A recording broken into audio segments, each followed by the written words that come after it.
দশম শ্রেণীর প্রিয় ছাত্রছাত্রীদের সহজ সমাধান টিউটোরিয়ালে স্বাগত জানাই। আজ আমি তোমাদের 2024 সালে রায়োমার্টিন প্রশ্নবিচিত্রার সকল এসিকিউ প্রশ্নগুলির উত্তর সমাধান করে দিচ্ছি, কারণ এমসিকিউ প্রশ্নগুলির উত্তর তোমাদের বইয়েতে দেওয়া আছে, সেখান থেকে দেখে নিও। আমি পরপর 6টি স্কুলের এসিকিউ প্রশ্নগুলির উত্তর সমাধান করে দিচ্ছি, তোমরা দেখে নাও। প্রথম স্কুল আছে আরামবাগ হাই স্কুল এইচএস। 2 নম্বর দাগে দেখো কম বেশি 20টি শব্দের মধ্যে উত্তর লেখো। প্রথম প্রশ্নের উত্তর তোমরা দেখে নাও। এ বিষয়ে সন্দেহ ছিল তপনের, কী বিষয়ে? উত্তরটি হয়ে যাবে তপনের নতুন মেসোমশাই যে একজন লেখক হওয়া সত্ত্বেও সে 5 জন সাধারণ মানুষের মতো জীবনযাপন করে, এই বিষয়ে সন্দেহ ছিল তপনের। পরের প্রশ্নের উত্তর তোমরা দেখে নাও। গর্বে কারা অন্ধ? উত্তরটি হয়ে যাবে মানুষ ধরার লোকেরা তথা সাম্রাজ্যবাদীদের কথা বলা হয়েছে। এর পরের প্রশ্নটি উত্তর তোমরা দেখে নাও। বাংলায় একটা কথা চালু ছিল। উত্তরটি হয়ে যাবে বাংলায় যে কথাটি চালু ছিল সেটি হলো কালি নেই কলম নেই বলে আমি মুন্সি। এর পরের প্রশ্নটির উত্তর তোমরা দেখে নাও। মন্দির থেকে দেবতাদের টুকরো টুকরো হয়ে পড়ে যাওয়ার অর্থ কী? উত্তরটি হয়ে যাবে যুদ্ধের ভয়াবহতা এত বেশি ছিল যে দেবালয়ে দেবতাদের পর্যন্ত ছাড়েনি ব্রিটিশরা, তারা দেবতাদেরকেও মন্দির থেকে টুকরো টুকরো করে নিচে ফেলে দিয়েছিল। এর পরের প্রশ্নটির উত্তর তোমরা দেখে নাও। করণে বিবসার উদাহরণ দাও।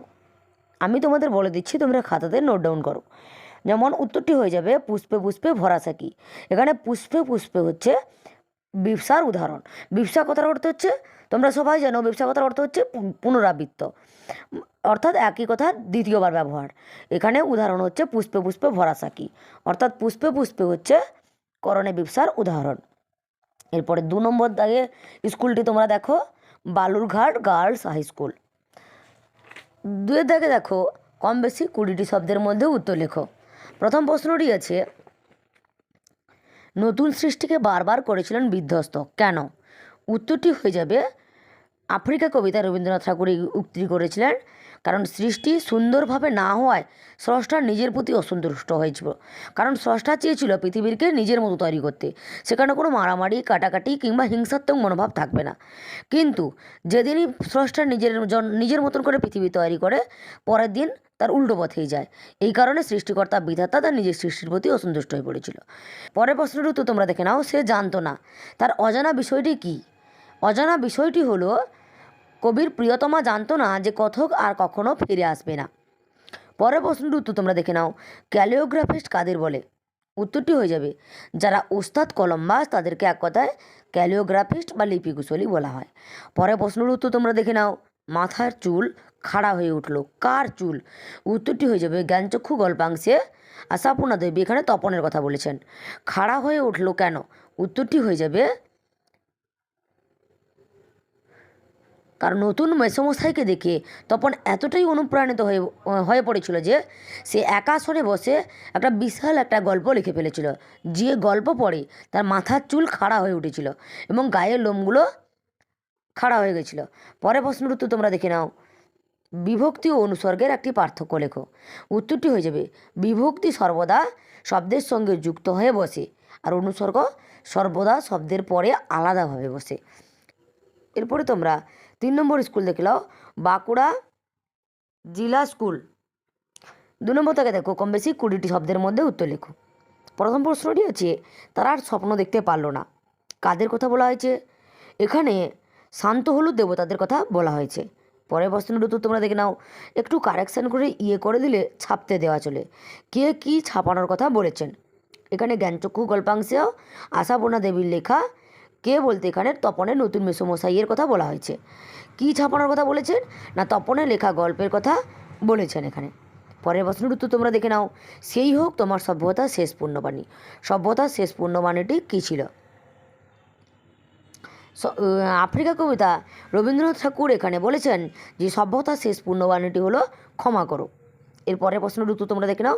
প্রাচীনরা বলতেন, প্রাচীনরা কী বলতেন?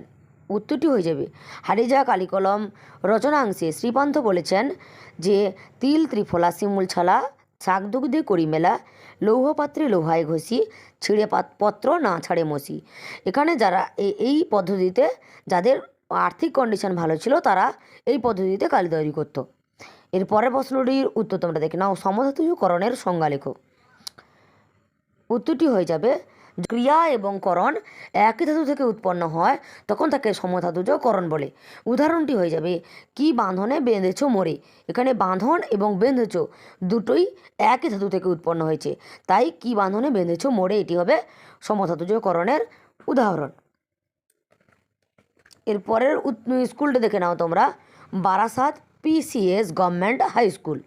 2 নম্বর থেকে দেখো, কম বেশি 20টি শব্দের মধ্যে উত্তর লেখো। প্রথম প্রশ্নটির উত্তর তোমরা দেখে নাও, মেসোর উপযুক্ত কাজ হবে সেটা। কোন কাজকে মেসোর উপযুক্ত কাজ বলে ছোটো মাসি মনে করেন? আশাপূর্ণা দেবীর লেখা জ্ঞানচক্ষু গল্পাংশে তপনের লেখা গল্প পত্রিকায় ছাপিয়ে দেওয়া মেসোর উপযুক্ত কাজ হবে বলে মনে করেছেন মাসি। পরের প্রশ্নটির উত্তর তোমরা দেখে নাও, আমাদের পদ নেই কোনো, পদ না থাকার কারণ কি? আচ্ছা, এটি আয় আরও বেঁধে বেঁধে থাকি কবিতা থেকে নেওয়া হয়েছে। এখানে ভারতবাসীদের ডাইনে ধস, বাঁয়ে গিরিখাত, মাথায় বোমারু ছিল।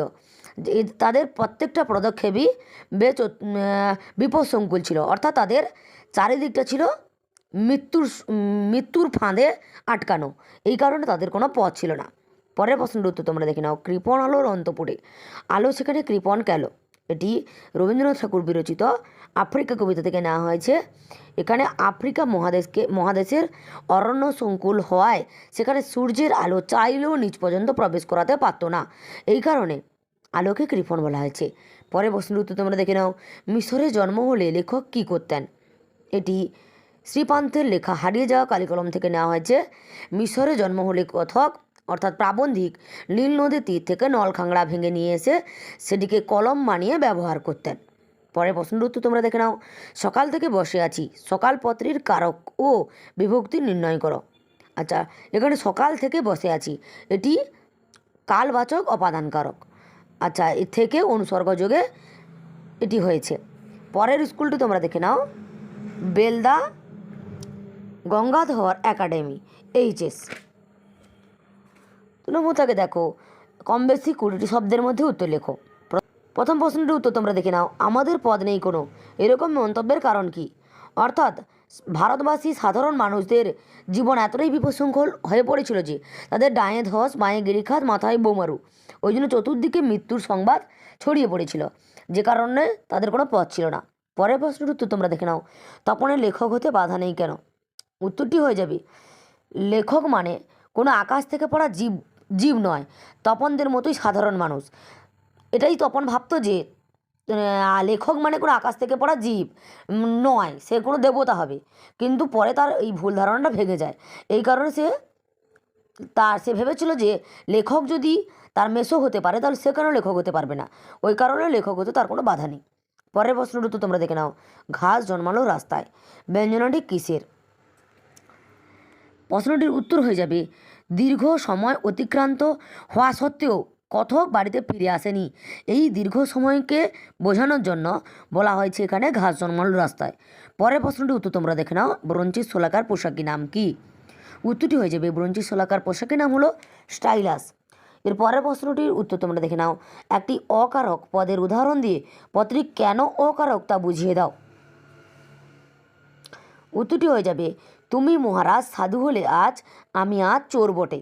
এখানে যে মহারাজ সম্বোধন করা হয়েছে, কিন্তু এই যে মহারাজ এটির সঙ্গে নামপদের সঙ্গে ক্রিয়াপদের কোনো সম্পর্ক নেই, তাই এটিকে সম্বোধন পদ বলা হচ্ছে, অর্থাৎ এখানে মহারাজকে সম্বোধন করা হচ্ছে। এছাড়াও তোমরা আমি বলছি একটু শুনে নাও, যে কই গো, এই যে কই গো বা ওহে মশাই কোথায় চললেন, এই যে ওহে হচ্ছে তাকে সম্মান করা হচ্ছে।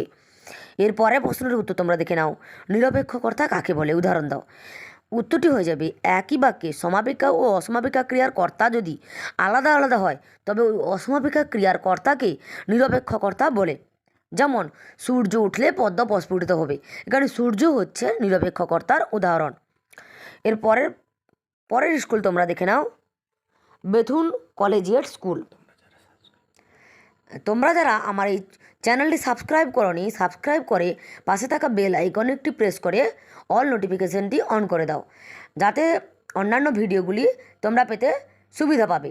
আর যারা আমার আগের ভিডিওগুলি দেখোনি তারা আগের ভিডিওগুলি দেখে নেবে। ধন্যবাদ সবাইকে। এরপরে তোমরা 2 দাগে দেখো, শুধু এইটাই জানা ছিল না, কোন বিষয়টি অজ্ঞাত ছিল? উত্তরটি হয়ে যাবে জ্ঞানচক্ষু গল্পাংশে আশাপূর্ণা দেবীর লেখা। এখানে শুধু এটাই জানা ছিল না, অজানা বিষয়টি হচ্ছে গল্প যে সাধারণ মানুষ লেখে এই বিষয়টাই অজানা ছিল। পরের প্রশ্নের উত্তর তোমরা দেখে নাও। দাঁড়াও এই মানহারা মানবীর দ্বারে, কেন এই আহ্বান? রবীন্দ্রনাথ ঠাকুর এই আহ্বান ইউরোপীয়বাসীদের, সাম্রাজ্য লোলুপ ইউরোপীয়বাসীদেরকে করেছিল। কারণ আফ্রিকার মানুষরা যখন ইউরোপীয়বাসীদের দ্বারা অত্যাচারিত, সর্বহারা ও মানবতা লুণ্ঠিত হতেই থাকছিল, তখন এই রবীন্দ্রনাথ ঠাকুরের বার্তা ছিল যে দাঁড়াও এই মানহারা মানবীর দ্বারে, দিয়ে এসে বলো যে আমাদের ক্ষমা করো। পরের প্রশ্নের উত্তর তোমরা দেখে নাও। আমাদের ইতিহাস নেই, ইতিহাসের কোন অসম্পূর্ণতার প্রতি কবি ইঙ্গিত করেছেন? উত্তরটি শঙ্খ ঘোষের লেখা আয়েরও বেঁধে বেঁধে থাকি কবিতাংশতে নেওয়া হয়েছে। ইতিহাস তো রাজাদের কথা বলে, ইতিহাস কখনো কোনো দিন সাধারণ মানুষদের কথা বলে না, তাই এখানে ইতিহাসে কোনো সাধারণ মানুষের উল্লেখ থাকেনি। পরের প্রশ্নের উত্তর তোমরা দেখে নাও। ব্যাস তৈরি হয়ে গেল কলম। প্রক্রিয়াটি কি? এটি শ্রীপান্থের লেখা হারিয়ে যাওয়া কালি কলম থেকে নেওয়া হয়েছে। আচ্ছা, ব্যাস তৈরি হয়ে গেল কলম। প্রক্রিয়াটি হলো সাহেবদের তৈরি ধারালো ব্লেডযুক্ত পেন্সিল শার্পনারের মতো একটি যন্ত্র। সেই যন্ত্রটিতে পালক ঢুকিয়ে একটু চাপ দিলে তৈরি হয়ে যেত কলম, এই কথাই বলা হয়েছে। বাক্যে প্রয়োগ করে উদাহরণ দাও। সহযোগীকর্তা কাকে বলে? যেমন আমরা জানি সহযোগীকর্তা মানে কি? একে অপরের সহযোগিতা করা। অর্থাৎ দেখো, বাঘে গরুতে এক ঘাটে জল খায়, এটা কি কখনো কেউ কল্পনা করতে পারে যে বাঘ আর গরু এক ঘাটে জল খেতে পারে? কিন্তু এখানে বাঘ আর গরু যখন এক ঘাটে জল খাচ্ছে, তাই এটি সহযোগীকর্তা হয়ে যাচ্ছে। পরের প্রশ্নের উত্তর তোমরা দেখে নাও। অকারক পদ ও কারকের প্রধান পার্থক্য কোনটি? অকারক মানেই আমরা জানি নামপদের সঙ্গে ক্রিয়াপদের কোনো সম্পর্ক থাকবে না, আর কারক মানেই হচ্ছে নামপদের সঙ্গে ক্রিয়াপদের সম্পর্ককে কারক বলে। যেমন আমি তোমাদের একটা উদাহরণ বলি, দেখো যে কারক হচ্ছে রাম মাঠে খেলা করে, এখানে রাম হচ্ছে কর্তা, তাই এটি কর্তৃকারক। এটির সঙ্গে নামপদের এবং ক্রিয়াপদের দুটোই সম্পর্ক আছে। কিন্তু যদি আমি তোমাদের বলি কই গো শুনছো, এখানে কই গো এটি হচ্ছে সম্বোধন করা হচ্ছে, তাই এটির সঙ্গে নামপদের কোনো সম্পর্ক নেই, তাই এটি অকারক। ধন্যবাদ সবাইকে।